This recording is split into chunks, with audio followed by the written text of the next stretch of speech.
This is good. The Bible says that the heart of the king is in the hand of the Lord. As the rivers of water, he turneth it whithersoever he will. That's in Proverbs. I believe it's 21:1. He's 21:1 or 22:1. But he says that the heart of the king, the man who has the answer, is in God's hand. His heart is in God's hand. He turns it however he wants it. So the man don't even know he got a building for you. He don't even know. Good. He thinking, well, I'm going to make about, $8-9 grand of money on this thing, and God going to send you around, and you're going to tell him, well, I can give you $1,000 a month. And the man going to say, I don't know why I'm doing this, but it's yours. Right. The awesome part is when your heart is in the hand of the king, and you see him doing, using you in other people's lives that way, so then your faith is even more strong. Amen. When you see others, when it's time for you to be in that seat. Amen. Amen. Got to have your heart in his hand. Your life got to be in his hand. That's why we go. Because our life is in his hand. Lord, you told me faith without works is dead. All right? You spoke this thing into my heart. I believe it's of you. I'm going to start trying. I'm going to get out here and I'm going to try. And God, you'll let me know if it ain't time. But one thing you're not going to be able to say is, I ain't trust you. That's right. One thing you won't be able to say is, I ain't have faith in you. Because I'm going to go. And sometimes when we go, the answer's going to be no. Yes. Yeah. But it's part of the process. Yes. Because he got something for you. Yeah. But at least you went to find out what his plan was. This is good. Now he can say, well, I guess I can trust you with what I really wanted to give you. Because what you wanted was beneath where I wanted to take you. So now I can trust you where I want you to go because you at least went to try what you thought was right. Yes. Amen, right? Yeah. You tried what you thought was right. And God says, now you've been found faithful.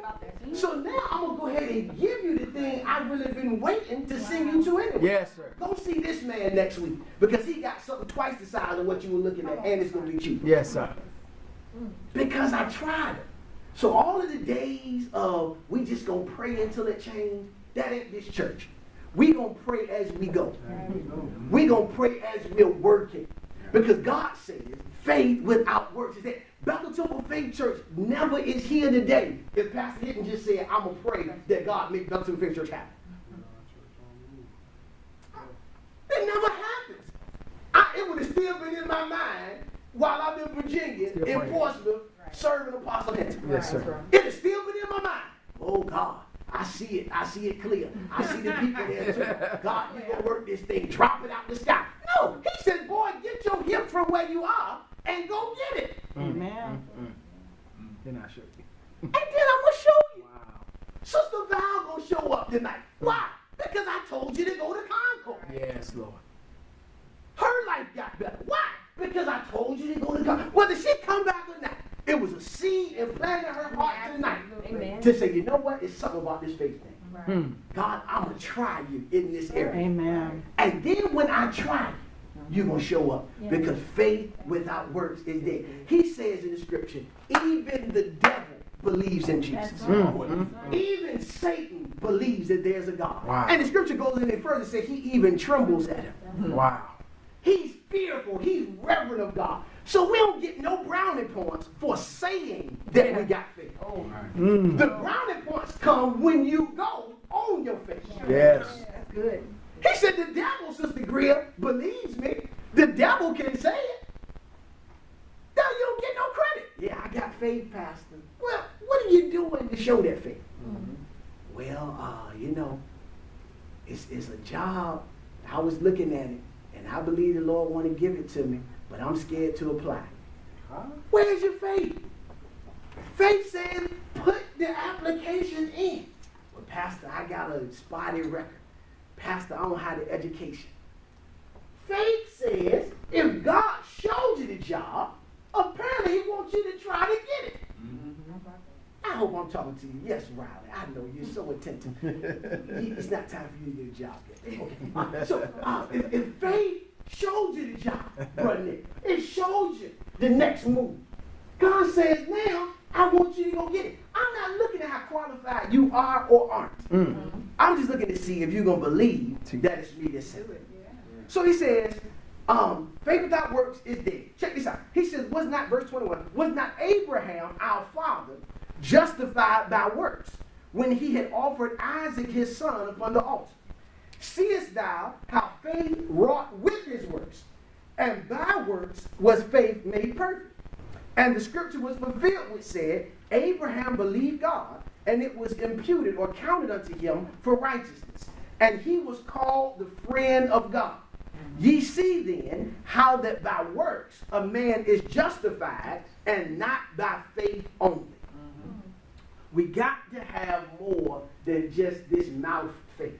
We got to have works connected with our faith. Now, Pastor, why would I need to know that I got to have these works? Well, God says that I made the promise to Abraham. All right? The promise. We're talking about understanding the promise tonight. Understanding that in promise, faith was the primary element. We talked about essence of faith and things that faith produces. Talked about how works have to go alongside of it. Now let's look at this. And this is where I'm going to close tonight. Let's look at what promise really means. All right?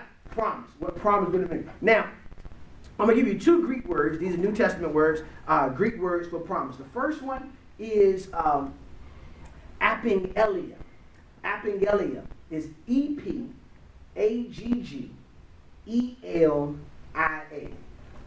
E-P-A-G-G-E-L-I-A. Apingelia. Apingelia means an announcement. It is a divine assurance of good. It is a promise given. You're going to like this one, Sister Lipscomb. Finally, it is a spiritual seed. Promise. Apingelia is an announcement. A divine assurance of good. A promise given. It is a spiritual seed. God will give you a promise. When God gives you a promise, Sister Val, it is a divine assurance. It is a spiritual seed. Now, Brother Bartlett, this is why you were so on point with what you said about, with working and having faith and believing that what we're doing is going to come to pass. Because what the promise, Brother Foster, is a seed that God gives me. And what the expectation of any seed is, in order for the seed to develop, the seed has to die and it has to germinate. Now, the germinating and the dying of the seed is my work. God says, I'm going to give you the seed, but I need you to do the work to make the seed bear fruit. I've made an announcement that I'm going to do a thing in you. So I put in you the desire to start the business. I put in you the desire to go back to school. I put in you the desire to move to a better neighborhood. God says, so now that the announcement and the seed has been planted, you've got to do the work to let what I've spoken come to fruition in your life. That's right. So when God, Bartlett, speaks a word prophetically in our lives, if it does not come to pass, it's not that God or the preacher missed it. It's just that I didn't do the work connected to the word. That's good. Amen. All of this, I don't know where we got this stuff about, God just do it. God is not a genie. That's right. While he is sovereign and he's divine and he makes things happen, Minister Black, what do I tell you all the time? When, you'll say, when I'll say to you, man, God bless you, you did a wonderful job, or you'll say it to me, what do I say? Let the Lord. No. We give God. Oh, we give God the we glory. give God the glory. That's good. That's good. But what is it I taught you just recently? Oh. You gotta have what? No. Start with a V. Oh. You got. Hold on. I'm hurting you. You are. You gotta have a vessel. Oh yeah. Yes. So while God is doing it, but he's doing it through a vessel. A vessel. Thank you. You got to have a vessel. So whatever God is going to do, he's not doing magically. He's going to do it through something, which is the vessel. You gotta have a vessel. That's right. You got to have a vessel. So while God is doing the work, he's going to do it through you. Yeah. You got to have a vessel. Pastor, where you get that from? Jesus even said it. He says, look, God, I know you sent me down here to earth. You had for me to do it through. You didn't let me bring salvation to them by them praying to me in heaven and I stayed there. You had to send me to earth as a vessel in order to let your will be done. That's right. God needs a vessel. Who's going to be the vessel? Lord, you planted the seed. What are we going to do with it? God says, I ain't going to do it. I'm going to do it through you. That's right. I ain't going to do a tap dance in heaven and some hocus pocus and all of a sudden it comes out of nowhere. No, even if it works like that, I'll create a body to bless you with it. That's right. That's good. Created a body already. That's how we got here. That's how we got here. He created us. So he says, if y'all don't want to do it, the folks that are already created, if they don't want to do it, you know what I'll do? I'll create somebody else. I'll create a man out of nothing because I got to have a vessel in order to do it. If I do anything in earth that's not produced through a human vessel, it's done illegally. It's good, sir. God is not going to use an alien to work his work. He's got to have a vessel. You got a question? Come on. This is my last question. No, ask what you want. That's good. Okay, I had a car accident almost 2 years ago. Man hit me doing 55, broke both my legs. I got a rod in one leg, broke my hip, broke all my ribs. I was so mad at God because I didn't understand the fact that I was doing everything I thought I was doing. I'm sitting at a stoplight. My light is green, his is red. He come through the engine, he hit me so hard the engine came and shattered my femur. I'm still not understanding what was the purpose. And I was so angry because, and I've been praying, God, tell me what I didn't do right. Did I not treat somebody right? Was I mean to somebody? Did I not give nobody nothing they want? You know, the doctor said you'd never walk again. When I left rehab, I was in a wheelchair from a walker to my cane now. But I'm still, it bothers me. This is on my mind all the time. My husband's trying to drive myself crazy because what is the purpose? It is to help somebody. I want to help somebody, but I don't understand. Okay. And I'm going crazy thinking about it all the time. Okay. Let me say something before I even go any deeper. You might not like this answer, but God knows it's the truth. You work in your purpose right now. Praise God. Yeah, that's You awesome. walk in That's awesome. and testify Awesome. about what God did. My God. The devil said you would never. That's amazing. You're not supposed to be walking. And you told me you walked in here. You might have had Thank six you, other God. things. That's but awesome. You walked in here. Wow, that's right. And you had the baby. Come on. So My not God. only, check this out. Do you have the ability to care for yourself in this condition? You can care for somebody else. Right. Thank So you, what Lord. God will do through you Thank as you, a God. part of your purpose Awesome. is He will send you to those that have been told what cannot happen. Come on. He will send you to those that have said what they will never do. And your whether you say a word or not, you're walking in a room in His purpose. My God. For worrying about this man that hit me, he hit me in a big truck. I'm in a car. He hit me in a big truck. Yeah. No problems. But my thing is, I'm more worried. Is he okay? I know he's okay because he didn't get hurt because he was in a big truck that just smashed my car in half. Yeah. And I don't know. My life just changed.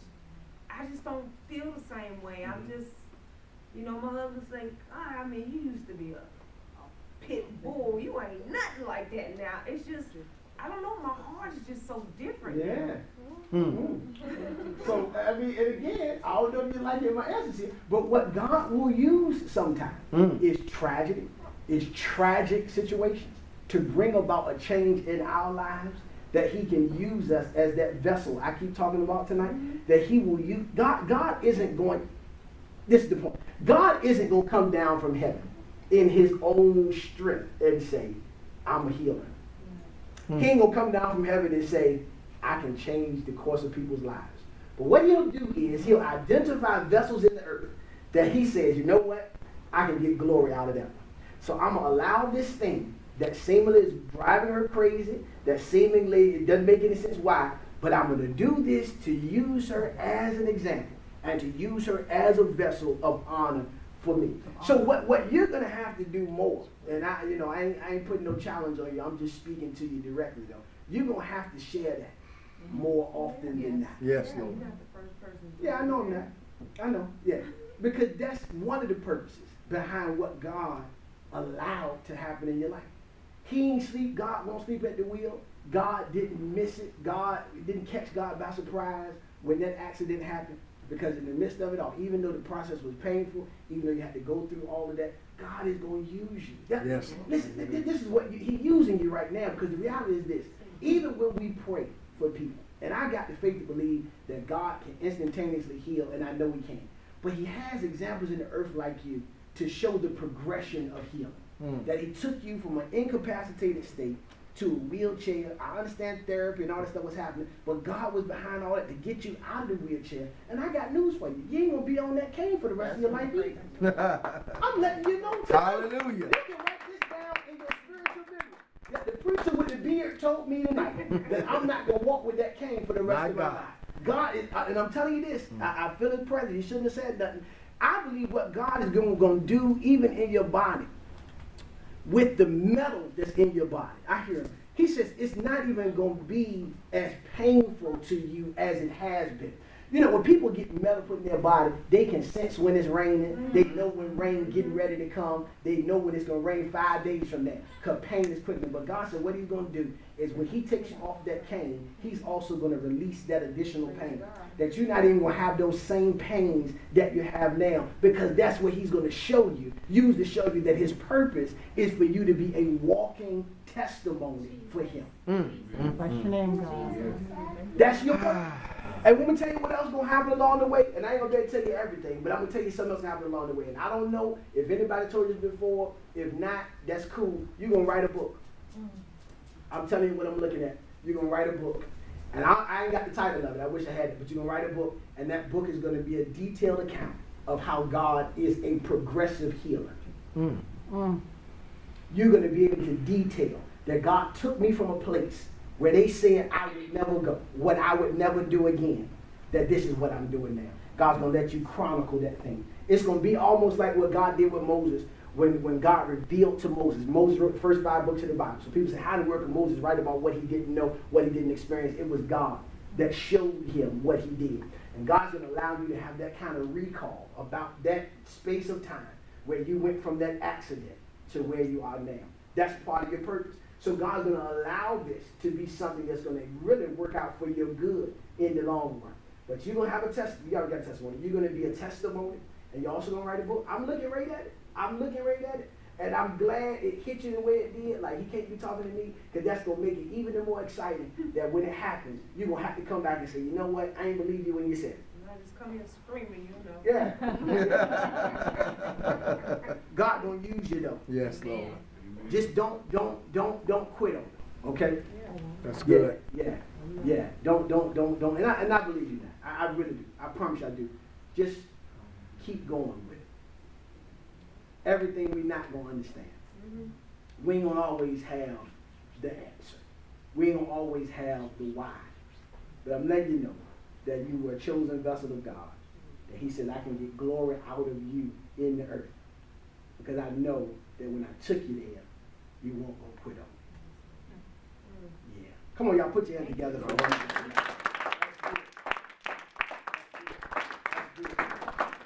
good. So God makes a promise. He made a promise to you tonight. So when God makes a promise, He allows that promise to be a spiritual seed that's now in your heart and now in our hearts to know that what He spoke, He's capable of doing. I got to get out of here. Let's go to Hebrews chapter 6, and I got to go. Give me 3 minutes, and I'm done. Hebrews chapter 6. I'm going to start at verse number 13. Hebrews chapter 6. And I gave y'all the first word for promise, the evangelia. Evangelia is the announcement, the divine assurance of good, promise given, a spiritual seed. Okay? But there's also another Greek word called the epangelo. Epangelo is EPAGGELLO. All right? So instead of the E-R, it's L-O. And that word means to engage to do something. It means the process of making a promise. The process of making a promise. Hebrews 6, 13 says this. For when God, Epengelo, when he made promise to Abraham, because he could swear by no greater, he swore by himself, saying, surely blessing I will bless thee, and multiplying I will multiply thee. And so after he had patiently endured, he did the work, black. After he patiently endured, he obtained the promise. For men verily swear by the greater, and an oath for confirmation is to them an end of all strife.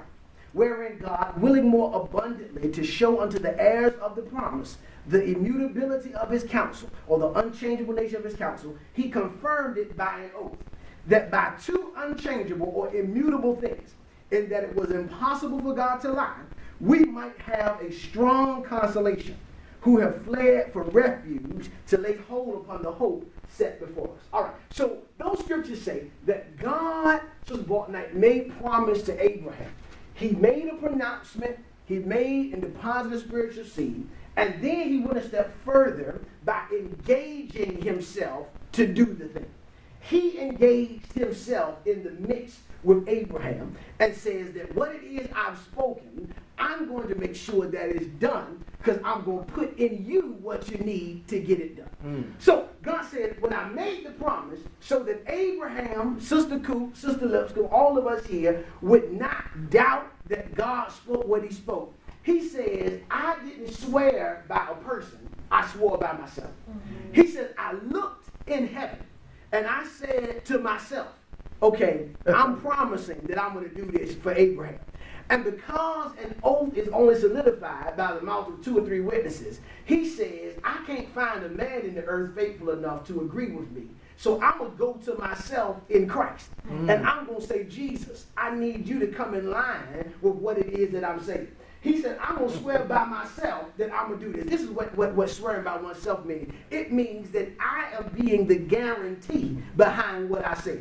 So if there is any fallacy, if it does not come to pass, just come back to me and I'll make it work. That's good. So check this out. He says, even if my promise were to fail, I'll make good on what I say. I don't think That's awesome.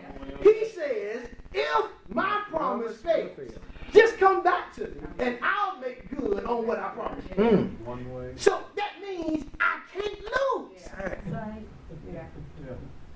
He says that is the immutability of my counsel. That I'm so perfect that even if you think I missed what I said, just come back and tell me and I'll make it good for you. Yes. Powerful. That's like what you, when you pray That's over people and you tell them no matter what decision you make, you can't. You can't go wrong. Because if God had made the promise, even if it seems like you failed, just go back and say, God, I failed. Okay, I got you. Here it is. Because I'm swearing by myself. Yes. When I make a promise, God says, I get involved with it. That's good, sir. So not only did I plant the seed in you, Brother Foster, if I see you not working on what I told you, I'm going to send word to you to let you know you need to get to work. Because I'm involved in what I say. So the more, I'm coming to you now, the more you keep coming to church and sitting on the seed, God says the more I'm going to make you uncomfortable sitting on it, because I'm trying to let you know I'm still involved, Sister Thompson, in what I promised you. Yes. Bro, Balkman. Because God is not in all things and all people that aren't following him, you are going to run into problems and situations that you can't get past. But if you come back and you remind God of the promise that he gave you, he will show you another path. He will.